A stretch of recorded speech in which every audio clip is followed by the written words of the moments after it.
চলো একটা গল্প বলা যাক।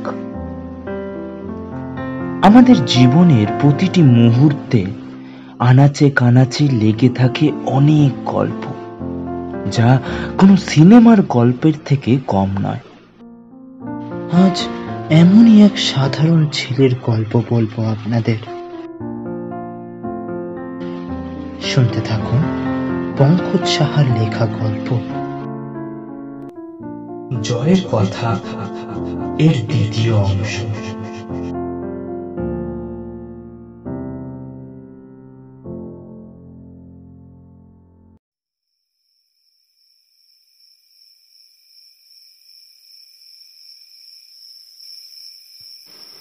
অন্ধকারটা যেন সত্যিই পাঁচুর কথা নকল করে ঝুপ করে নেমে পড়ল। যখন আমার হুঁশ হলো আমি মাঠের পাশের রাস্তায় ঠায় দাঁড়িয়ে আছি, ততক্ষণে ঝিঝি ডাকতে আরম্ভ করেছে।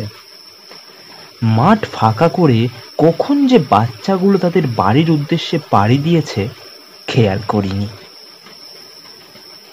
অপ্রস্তুত ভাবটা কাটিয়ে কিছুই হয়নি এমনটা ভাবতে চেয়ে নিজের শরীরটাকে তার অমতে গিয়ে নাড়িয়ে বাড়ির পথে এগোলাম।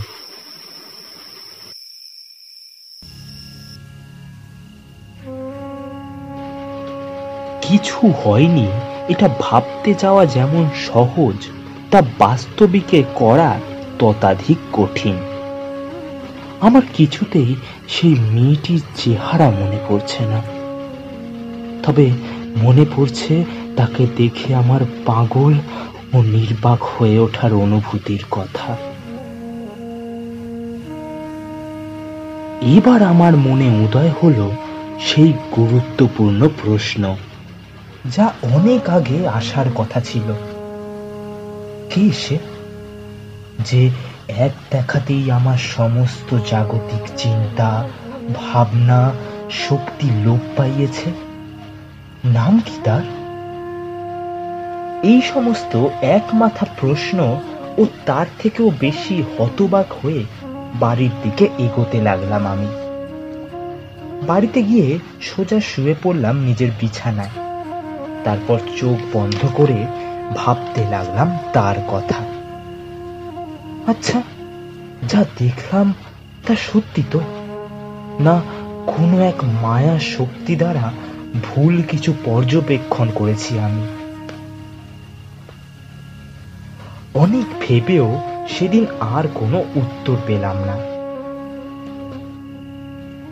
মা অনেকবার আমাকে খাওয়ার জন্য ডেকেও আমার কোনো উত্তর না পেয়ে আমার খাবার থালা ও একটা হেরিকেন ধরিয়ে আমার কাছে দিয়ে গেল। আমি নিজের খাওয়া শেষ করে বিছানায় শুয়ে আবারও সেই একই কথাই ভেবে যাচ্ছিলাম। কখন যে নিদ্রা এসে আমার দু চোখে গ্রাস করেছে আমি নিজেও তা জানি না। সেদিন আর আমার রাতের আড্ডায় যাওয়া হলো না।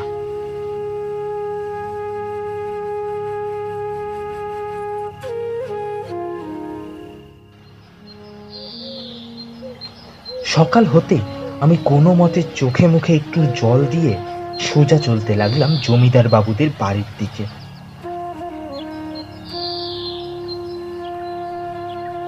বাড়ির সামনে পৌঁছে খেয়াল হলো বড্ড বোকামো করা হলো। তা সে মেয়ে যেই হোক না কেন, সে তো আর আমার জন্য বাইরে বসে নেই। কোনো উপায়ন্তর না ভাবতে পেরে আমি বাড়ির সামনেই রাস্তায় বসে পড়লাম। ধীরে ধীরে জমিদার বাবুদের অনেক কাজের লোকের সাথে দেখলাম পাঁচুও বাড়ির দিকে আসছে। সে জমিদার বাবুদের বাগানে মালির কাজ করে। আমাকে দেখে সে একটু রাগ দেখিয়ে বলল, এ জয়দা, কাল তুমি ইলে না কিন? কাল কতক্ষণ তোমার জন্য বসেছিলাম জানো? ভুলে গেলে আসবে, অথচ ইলে না। এটা কি ঠিক হলো জয়দা? আরে ঘুমিয়ে পড়েছিলাম রে, একদম খেয়াল ছিল না। তাই তো দেখ না, সকাল হতে না হতেই কেমন তোর সাথে দেখা করতে চলে আসলাম। জয়দা, ঘুমাই পড়লে আর কি করা যাবে? ঘুমের উপর তো মানুষের আর কোনো হাত নাই। তা তুমি বাইরে কেন বসে আছো? ভিতরে আসো। আমারও ভীষণ ভেতরে যেতে ইচ্ছা করছিল। আশা নেই, তবু যদি কোনোভাবে দেখা পেয়ে যাই তাহলে আমার থেকে বেশি খুশি এই পৃথিবীতে কি কেউ আর থাকবে?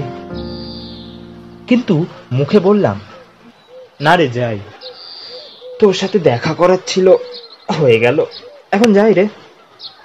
বলে আর কোন রকম কথা না বাড়িয়ে ফেরার পথ ধরলাম। কিন্তু মনে মনে ভাবতে লাগলাম, একবারও কি আর তার দেখা পাবো না আমি?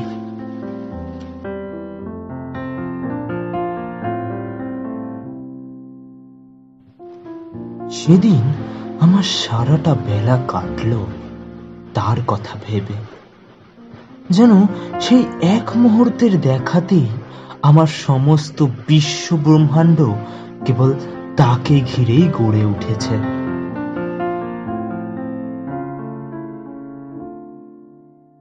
রাতে প্রত্যেক দিনের মতোই গেলাম আমাদের সবার রাতের আড্ডায়। এখন ভাবলে হাসি পায়, সেই রাতের আড্ডায় আমরা এমন এমন ঘটনা নিয়ে আলোচনা করতাম যার সঠিক উত্তর তখন আমাদের কারোরই জানা ছিল না। তবু সেই বেঠিক প্রসঙ্গের কোনো না কোনো যুক্তি বানিয়ে আমরা একে অন্যের সাথে তর্ক করে যেতাম। সেদিন আমাদের গল্প, বা বলা ভালো তর্কের বিষয় ছিল চিত্তপুর গ্রামের শ্মশান ও সেখানে ভূতের উপস্থিতি। পাঁচু, আদি এরা শ্মশানে সত্যি ভূত আছে কিনা সে নিয়ে তর্ক করছিল। কিন্তু আমার লক্ষ্য ছিল একদম আলাদা। আমি চাইছিলাম কোনোভাবে পাঁচুর থেকে জানতে যে আমার কালকে দেখা জমিদার বাড়িতে নতুন আসা মেয়েটি কে। আমি যে তাদের কথার সাথে কথা জুড়ছিলাম না এমনটা বলা ভুল। আমিও তাদের কথার সহমতি পোষণ করে কিছু কিছু কথা বলছিলাম বটে, তবে আমার মন ঘুরছিল কখন আমি পাঁচুকে তার কথা জিজ্ঞেস করব।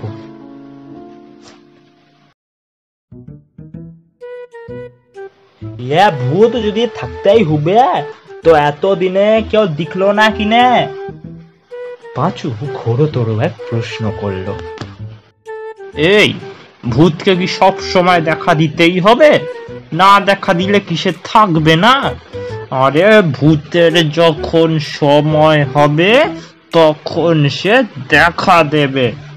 এর মধ্যে ভূতকে এত জোরাজোরির করার কি আছে? হ্যাঁ, তার কি নিজের মন মেজাজ বলে কিছু নেই? আদির যথাযথ উত্তর, আরে ব্যাপারটা সেটা না, কথাটা হলো গিয়ে যেসব শ্মশানে ভূত থাকে হিসব শ্মশানে মানুষ একটা না একটা ভূত তো নিশ্চয় দেখবে। কি জয়দা? একদম একদম, আমি সায় দিই। আরে তা ভূত কি দেখেনি কেউ ভাবছিস? মজা কথা হলো যারা ভূত দেখেছে তারা আর গ্রামে এসে বলতে পারেনি যে তারা ভূত দেখেছে।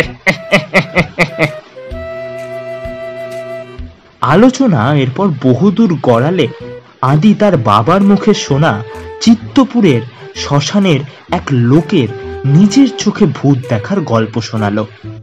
সে অনেক দিন আগের কথা, আমার বাবাও তখন অনেক ছোট ছিল যখন এই ঘটনাটা ঘটেছিল।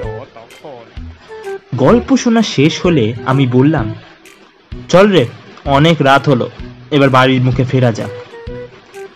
আমি তো চলে যাব জয়দা, পাঁচুর অবস্থা দেখো, ভূতের গল্প শুনে বেচারার অবস্থাটা একবার দেখো। পাঁচুর দিকে তাকিয়ে দেখলাম বেচারা সত্যিই ভয় পেয়েছে। বললাম, চল পাঁচু, আমি তোকে বাড়ি দিয়ে আসি। শুনে পাঁচু হয়তো কিছুটা পুরুষত্ব দেখানোর জন্যই বলে উঠল, না না জয়দা, আমি একাই চলে যেতে পারবো। পরে আদি চলে গেলে পাঁচু এবার বলল, জয়দা মিথ্যা বলবো না, ভয় লাগছে গো। আমায় একটু বাড়ি দিয়ে আসবে।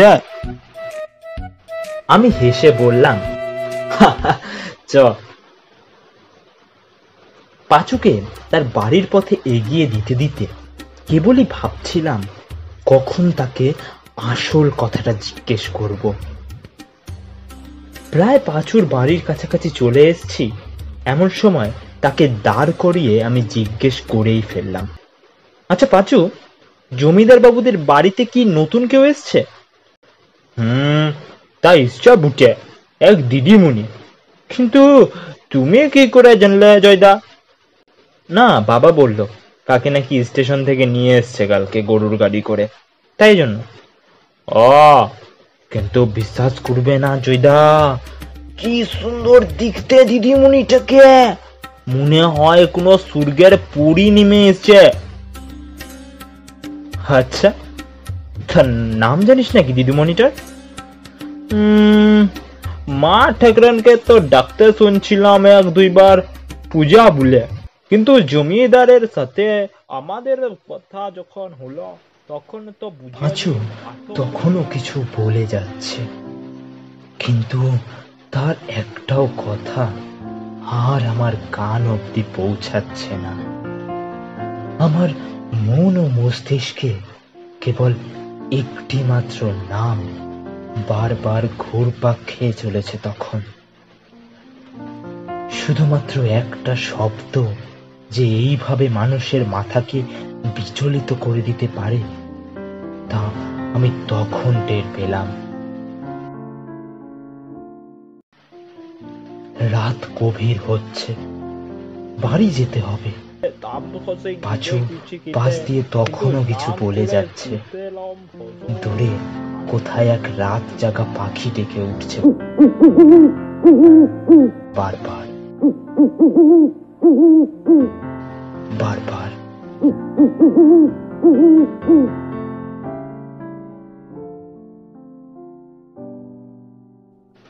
কিন্তু এই সমস্ত কিছুর কিছুই যেন আমার মনের ভেতরে চলতে থাকা সেই একটি মাত্র শব্দে, বা বলা ভালো একটি মাত্র নামে ওঠা ঝড়কে থামাতে পারছে না। আমার মস্তিষ্কের চেতনা জুড়ে তখন কেবল একটাই নাম, পূজা।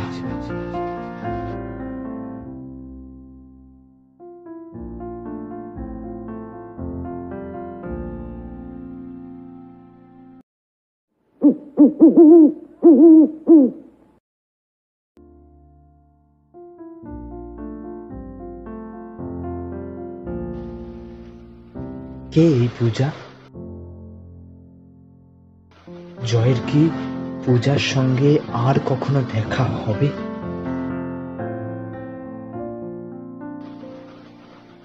জানতে হলে শুনতে হবে জয়ের কথা এর পরের অংশ। আজকের জন্য এটুকুই।